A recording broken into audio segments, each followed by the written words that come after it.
Hey everybody, and welcome back to the Fury Warrior Gearing Guide. In this edition, I'm going to be covering a few things that I either messed up or missed. If you're new here, there's a link in the description below to the first video, which will have much more content than this one, and I highly recommend you watch that one first and then watch this video. So, the first inaccuracy I had was with glancing blows. Glancing blow chance is determined by the enemy's level. On a boss, which is the most important encounters you'll be facing, the chance to glance is about 40%. I've included some tables below with information that was combed from private servers, so as always this information could be subject to change. As you can see, the glancing blow chance goes up by about 10% each level, starting with 20% on a level 61 Molten Core Trash mob. On the other hand, damage reduction for glancing blows decreases drastically with each point of weapon skill, maxing out at 310. The second inaccuracy in the initial guide deals with hit cap rating. Dual wield hit cap rating is 27%, not 17%. This makes a bit of a change, but not an entirely huge one. You're never going to hit 27% hit rating, period. You want to balance your stats, and ideally you're going to have around 10 to 12% hit, but never ever fall below 9%. Additionally, the hit rating and benefits that you get from weapon skill drastically decrease past 310 weapon skill, so it's not truly ideal to continue stacking it past this mark. So in terms of items of note that I've missed, let's start off with weapons. Dreadforge Retaliator is a two-handed axe that comes from our best friend in the whole wide world, Emperor Tharson.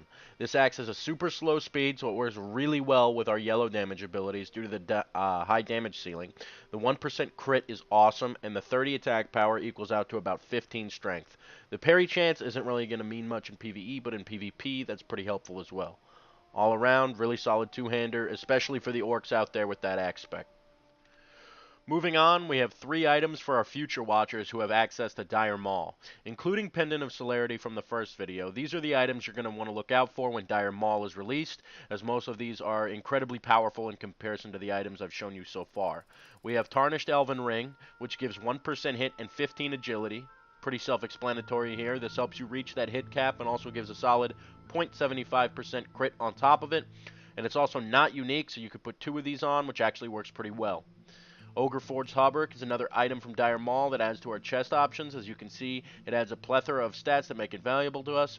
2% crit due to the 20 agility accounting for 1% and the equip bonus accounting for the other half. 8 strength, which equates to 16 attack power. 13 stamina to beef you up, and 8 intellect. Intellect isn't entirely valuable for you, but it does assist in leveling up weapon skill, so if you're not maxed out on a weapon, this could be slightly beneficial. Barbarous Blade is another two-handed sword to look out for in Dire Maul with 60 attack power and 1% crit. This thing's actually pretty damn good when you take into account the faster than average speed with the above average damage cap for that speed. 53.9 DPS is actually pretty huge for an item that you can get from a dungeon, so this is something you should look out for if you're trying to get your hands on a nice two-hander. The next item I want to talk about is Savage Gladiator Chain, which a few people brought up in the comments. Savage Gladiator Chain is an item that goes through several changes and dungeon gear updates through the lifetime of Classic WoW. If you're super far into the Classic WoW experience on patch 1.10, you want Savage Gladiator Chain above all other items available. The 1.10 version is the one on the far right. As you can see, the stats are basically unmatched by every other chess piece I've shown you so far, and it's incredibly easy to get. This comes from Gorosh the Dervish in Blackrock Depths in the arena. Arena runs don't generally take that long, about 10 minutes each, and the chain has a roughly 15 to 20% chance to drop. However, as you can see, the previous 2 versions aren't anywhere close to as good as the 3rd version, so don't start running arena runs if you're not on patch 1.10 or later. That's going to wrap this one up.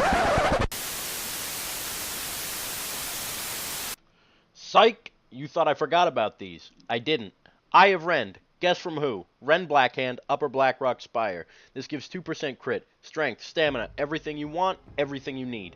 You want to have one of these in case that you get to that meaty 10 to 12% hit rating, or if you're using two-hand and you don't have your juicy Lionheart helmet yet. The 100% extra crit and the bonus strength make this much better than the Mask of the Unforgiven for those who can get to that baseline hit rating. without Mask of the Unforgiven.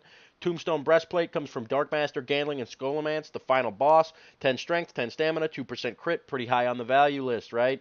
And add this into the chest that you're looking at pre-raid. Cadaverous Armor, how could I forget you the first time around?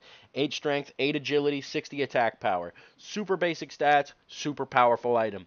You can get this from several bosses in Scholomance, including Lord Alexei Barov, Lord Keeper Polkelt, the Ravenian, Instructor Militia, Lady Alucia Barov, and of course, Dr. Thalen Krastanov. This is on par with some of the best chess pieces you can get pre-raid, so aim for this, even though it has a pretty low drop rate. Luckily, Tombstone Breastplate drops from the same place and with a much higher drop rate, so you can just grab that and move on with your life if you aren't too into min-maxing. Moving on to our final item, T-Boo's Blazing Longsword, the lightsaber, the item that would cost you your arm, your leg, your house, your girlfriend, and probably anything else that a debtor could take from you. This item is a good choice for your main hand, but keep in mind that this is going to be one of the most expensive items on the auction house, just for the way it looks. If you hit the lottery, sell this thing instead of use it, and buy all of your other BOEs. If you are somehow incredibly rich, this is a potential option for you, but I really don't recommend it unless you can steal it for super cheap. And even then, just flip it for more gold. Now, for real, this is going to wrap up the gearing guide. Hope you guys enjoyed, and if you did, I'd appreciate it if you dropped a comment down below saying what you liked most or what you'd like to see next. More Classic WoW content is coming soon. I'm sure you guys know how to be informed how to see it when it comes out. Keep on keeping on. See you all next time. Peace.